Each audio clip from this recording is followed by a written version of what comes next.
akad fasad, yaitu akad yang pada dasarnya dibenarkan, namun sifat dari objek akadnya itu tidak jelas, atau akad yang memenuhi rukun dan syarat akad tetapi tidak memenuhi syarat keabsahan akad. Contohnya itu terdapat dalam surah Jumat 9 mengenai jual beli yang mana dilarang pada saat Jumat. Ayatnya itu berbunyi, ya ayyuhallazina amanu idza nudiya lis-salati yaumil jum'ati fas'au ila dzikrillah wa dzarul bai'. Referensi ini terdapat dari buku Fathul Rahman Zamil, penerapan hukum perjanjian halaman 43.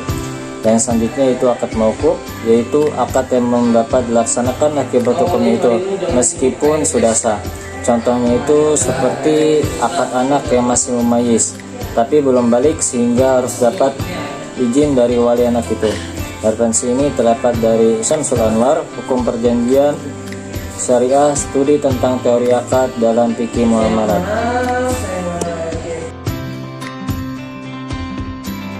Persamaan di antara PMH, perbuatan menghukum dan non-prestasi, yaitu baik perbuatan menghukum dan non-prestasi sama-sama dapat diajukan tuntutan ganti rugi.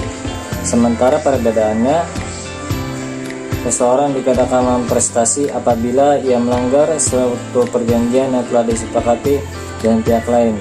Tiada wan prestasi apabila tidak ada perjanjian sebelumnya. Adapun dari segi tuntutan ganti rugi dari wan prestasi, yaitu KUH PER telah mengatur tentang jangka waktu perhitungan ganti rugi yang dapat dituntut serta jenis dan jumlah ganti rugi yang dapat dituntut dalam wan prestasi. Sedangkan dalam PMH, tuntutan ganti ruginya yaitu KUH PER tidak mengatur bagaimana bentuk dan rincian ganti rugi. Dengan demikian bisa digugat ganti rugi nyata dan kerugian imaterial.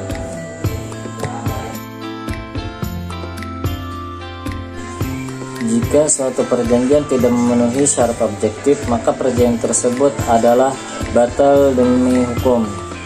Batal demi hukum artinya adalah dari semula dianggap tidak pernah ada, dilahirkan suatu perjanjian dan tidak pernah ada suatu perikatan.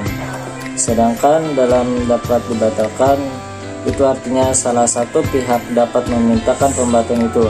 Perjanjiannya sendiri tetap mengikat kedua belah pihak selama tidak dibatalkan oleh hakim. Atas permintaan pihak yang berhak meminta pembatalan tadi, atau pihak yang tidak cakap, atau pihak yang memberikan sepakatnya secara tidak bebas. Jika kreditur menolak pembayaran, debitur dapat melakukan penawaran tunai atas apa yang harus dibayarnya. Dan jika kreditur juga menolaknya, maka debitur dapat menitipkan uang atau barangnya ke pengadilan. Operma absolut atau operma yang mutlak adalah apabila prestasi sama sekali tidak dapat dilakukan oleh siapapun juga.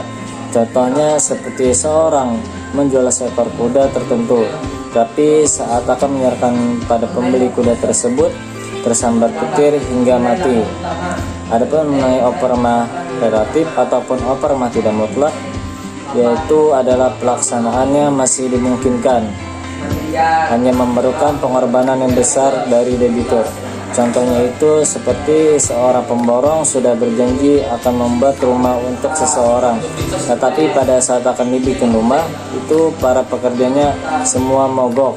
Jadi mau tidak mau pemborong itu harus mengerjakan rumah itu, walaupun harus membayar mahal para pekerjanya. Adapun akibat dari operma itu tersendiri, salah satunya itu debitur tidak perlu membayar ganti rugi, terdapat dalam pasal 1244 KUH Perdata.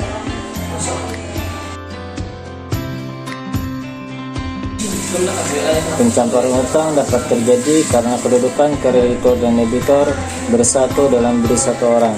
Misalnya, kreditur meninggal dan debiturnya merupakan satu-satunya ahli waris. Akibat dari pencampuran hutang, perikatan menjadi hapus. Referensi ini terdapat dalam makalah kelompok 11 halaman 14-15. Itu dari referensi dalam makalah tersebut Hariri, Hukum Perikatan Islam halaman 223-224. Sekian, terima kasih.